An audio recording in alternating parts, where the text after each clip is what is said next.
بسم اللہ الرحمن الرحیم۔ تمام بھائی اور بہنوں کو السلام علیکم۔ ناظرین گرامی، جب حلیمہ سعدیہ نے آپ صلی اللہ علیہ وآلہ وسلم کو حضرت آمنہ کے حوالے کیا تو اس کے کچھ دنوں بعد حضرت آمنہ انتقال کر گئیں۔ والدہ کا سایہ بھی سر سے اٹھ گیا۔ حضرت آمنہ کی وفات مکہ اور مدینہ کے درمیان ابوا کے مقام پر ہوئی۔ آپ کو یہیں دفن کیا گیا۔ ہوا یہ کہ آپ صلی اللہ علیہ وآلہ وسلم کی والدہ آپ صلی اللہ علیہ وآلہ وسلم کو لے کر اپنے میکے مدینہ منورہ گئیں۔ آپ صلی اللہ علیہ وآلہ وسلم کے ساتھ ام ایمن بھی تھیں۔ ام ایمن کہتی ہیں، ایک دن مدینہ کے دو یہودی میرے پاس آئے اور بولے، ذرا محمد کو ہمارے سامنے لاؤ، ہم انہیں دیکھنا چاہتے ہیں۔ وہ آپ صلی اللہ علیہ وآلہ وسلم کو ان کے سامنے لے آئیں۔ انہوں نے اچھی طرح دیکھا، پھر ایک نے اپنے ساتھی سے کہا، یہ اس امت کا نبی ہے اور یہ شہر ان کی ہجرت گاہ ہے، یہاں زبردست جنگ ہوگی کہ دی پکڑے جائیں گے۔ آپ صلی اللہ علیہ وآلہ وسلم کی والدہ کو یہودیوں کی اس بات کا پتہ چلا تو آپ ڈر گئیں اور آپ صلی اللہ علیہ وآلہ وسلم کو لے کر مکہ کی طرف روانہ ہوئیں، مگر راستے ہی میں ابوا کے مقام پر وفات پا گئیں۔ حضرت آمنہ کے انتقال کے 5 دن بعد ام ایمن آپ کو لے کر مکہ پہنچی۔ آپ کو عبد المطلب کے حوالے کیا۔ آپ کے یتیم ہو جانے کا انہیں اتنا صدمہ تھا کہ بیٹے کی وفات پر بھی اتنا نہیں ہوا تھا۔ عبد المطلب کے لیے کعبہ کے سائے میں ایک قالین بچھایا جاتا تھا، وہ اس پر بیٹھا کرتے تھے۔ ان کا احترام اس قدر تھا کہ کوئی اس قالین پر بیٹھتا نہیں تھا، چنانچہ ان کے بیٹے اور قریش کے سردار اس قالین کے چاروں طرف بیٹھتے تھے، لیکن رسول اللہ صلی اللہ علیہ وآلہ وسلم وہاں تشریف لاتے تو سیدھے اس قالین پر بیٹھتے۔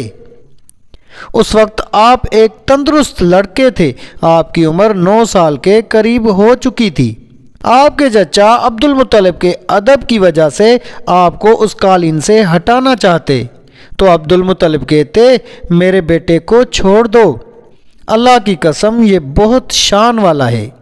پھر وہ آپ کو محبت سے اس فرش پر بٹھاتے، آپ کی کمر پر شفقت سے ہاتھ پھیرتے، آپ کی باتیں سن سن کر ہر درجے خوش ہوتے رہتے۔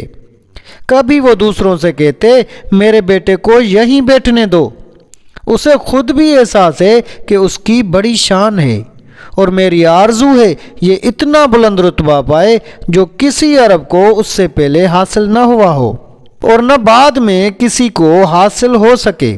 ایک بار انہوں نے یہ الفاظ کہے، میرے بیٹے کو چھوڑ دو، اس کے مزاج میں طبعی طور پر بلندی ہے، اس کی شان نرالی ہوگی۔ یہاں تک کہ عمر کے آخری حصے میں حضرت عبد المطلب کی آنکھیں جواب دے گئی تھیں، آپ نابینا ہو گئے تھے۔ ایسی حالت میں ایک روز وہ اس قالین پر بیٹھے تھے کہ آپ تشریف لے آئے اور سیدھے اس قالین پر جا پہنچے۔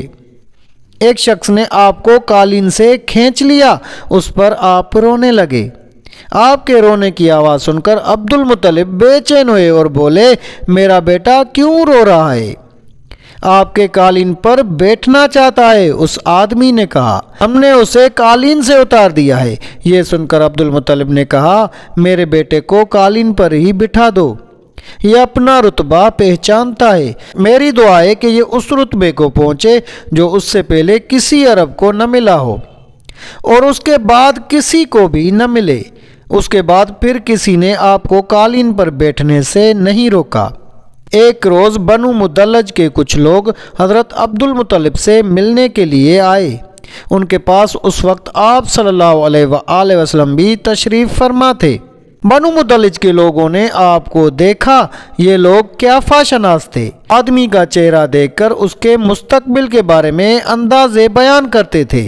انہوں نے عبد المطلب سے کہا، اس بچے کی حفاظت کریں، اس لیے کہ مقام ابراہیم پر جو حضرت ابراہیم علیہ السلام کے قدم کا نشان ہے، اس بچے کے پاؤں کا نشان بالکل اس نشان سے ملتا جلتا ہے۔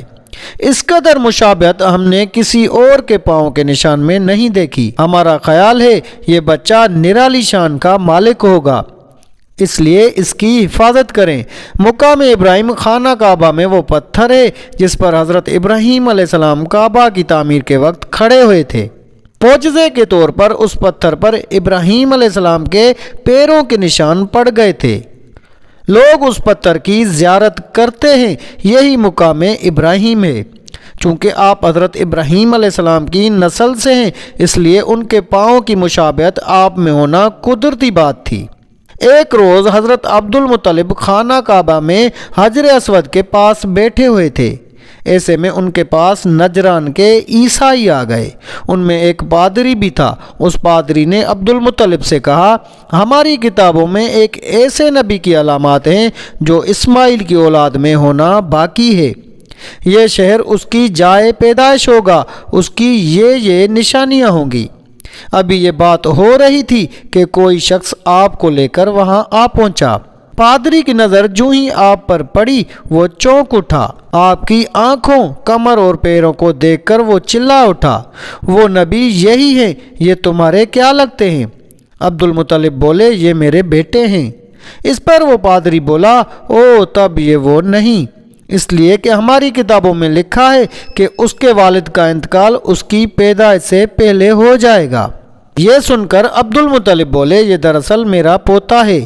اس کے باپ کا انتقال اس وقت ہو گیا تھا جب یہ پیدا بھی نہیں ہوا تھا۔ اس پر پادری بولا، ہاں یہ بات ہوئی نا، آپ اس کی پوری طرح حفاظت کریں۔ عبد المطلب کی آپ سے محبت کا یہ عالم تھا کہ کھانا کھانے بیٹھتے تو کہتے، میرے بیٹے کو لے آؤ۔ آپ تشریف لاتے تو عبد المطلب آپ کو اپنے پاس بٹھاتے، آپ کو اپنے ساتھ کھلاتے۔ بہت زیادہ عمر والے ایک صحابی حیدہ بن معاویہ رضی اللہ تعالیٰ عنہ کہتے ہیں، میں ایک مرتبہ اسلام سے پہلے جاہلیت کے زمانے میں حج کے لیے مکہ معظمہ گیا۔ وہاں بیت اللہ کا طواف کر رہا تھا۔ میں نے ایک ایسے شخص کو دیکھا جو بہت بوڑھا اور بہت لمبے قد کا تھا۔ وہ بیت اللہ کا طواف کر رہا تھا اور کہہ رہا تھا، اے میرے پروردگار، میری سواری کو محمد کی طرف پھیر دے اور اسے میرا دست و بازو بنا دے۔ میں نے اس بوڑھے کو جب یہ شعر پڑھتے سنا تو لوگوں سے پوچھا، یہ کون ہے؟ لوگوں نے بتایا، یہ عبد المطلب بن ہاشم ہیں۔ انہوں نے اپنے پوتے کو اپنے ایک اونٹ کی تلاش میں بھیجا ہے۔ وہ اونٹ گم ہو گیا ہے اور وہ پوتا ایسا ہے، جب بھی کسی گمشدہ چیز کی تلاش میں اسے بھیجا جاتا ہے تو وہ چیز لے کر ہی آتا ہے۔ پوتے سے پہلے یہ اپنے بیٹوں کو اس اونٹ کی تلاش میں بھیج چکے ہیں، لیکن وہ ناکام لوٹ آئے ہیں۔